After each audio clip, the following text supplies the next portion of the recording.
ভিডিওতে আপনি জানবেন ভগবান শ্রীকৃষ্ণ যুদ্ধক্ষেত্রেও হাসেন কেন। কেন যখন পাণ্ডবরা সর্বস্ব হারায়, যখন দ্রৌপদীর অপমান হয়, যখন স্বজনদের মৃত্যুর সুর বাজে, তখনও শ্রীকৃষ্ণের মুখে থাকে এক মৃদু অটল হাসি। এই হাসি কি নির্মমতা, নাকি সেই ঈশ্বরীয় ভারসাম্য যা আমরা চোখে দেখি না কিন্তু হৃদয়ে অনুভব করতে পারি? এই ভিডিও আপনার দৃষ্টিভঙ্গিই বদলে দেবে। ভগবানের প্রতি প্রশ্ন, কেন তুমি হাসো যখন আমার জীবন ভেঙে পড়ছে?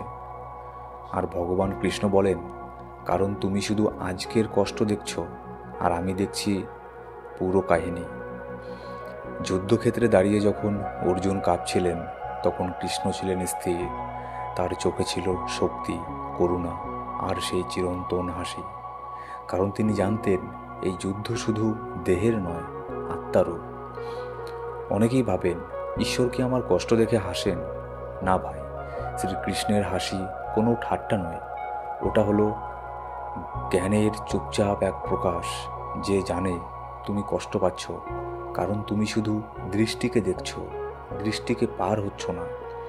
কৃষ্ণ জানেন তুমি আজ ভেঙে পড়ছো, কিন্তু সেই ভাঙনই তোমার শক্তির জন্ম। তুমি যাকে হার বলছো, ওটাই ঈশ্বরের একটা নতুন দিগন্ত খুলে দেওয়ার পথ। তার হাসি বলে, তুমি পড়ে গেছো ঠিকই, কিন্তু আমি তো এখানেই আছি তোমাকে তুলে নিতে। বুক ফাটা কান্না, স্বজন হারানো, ধর্মক্ষয়, এসবের মাঝে হাসির কি জায়গা? কারণ শ্রীকৃষ্ণ জানেন এই সংসার এক লীলা, যেখানে প্রতিটি ঘটনা, ভালো হোক বা খারাপ, তোমার আত্মাকে জাগাতে এসেছে। তার হাসি মানে, তুমি এখনও খেলায় আছো, তাই খেলো, যতক্ষণ না তুমি জানতে পারো তুমি খেলোয়াড় না, তুমি সেই চেতনা যেটা সব কিছু দেখছে। এইভাবেই শ্রীকৃষ্ণ ভয়ের মাঝেও আলো জ্বালান।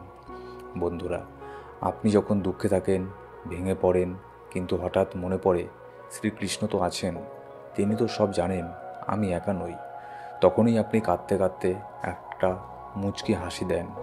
এই মুচকি হাসিই হলো ভক্তির প্রথম আলো।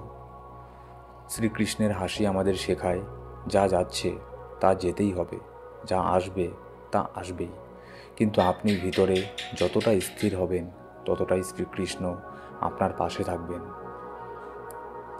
মায়া মানে তুমি ভেবে বসো সব কিছুর নিয়ন্ত্রণ তোমার হাতে, আর শ্রীকৃষ্ণের হাসি মানে, না ভাই, কিছুই তোমার হাতে নেই, তবুও তুমি নিরাপদ, কারণ তুমি আমার হাতে আছো। এই অনুভব হলো ভক্তির শেষ সোপান।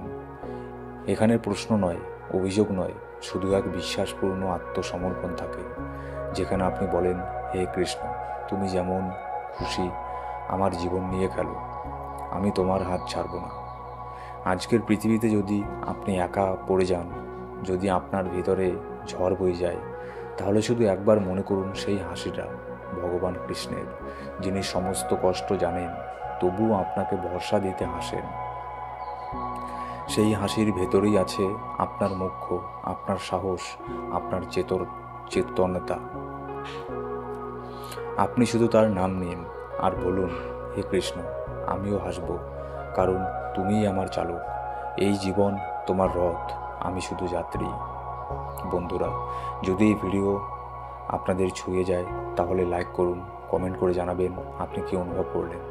আর অবশ্যই সাবস্ক্রাইব করুন, কারণ ত্রিনয়ন দর্শন আপনাকে শুধু জ্ঞান দেয় না, আপনার অন্তরের কৃষ্ণকেও জাগিয়ে তোলার ক্ষেত্রে তুচ্ছ একটু প্রয়াস করে।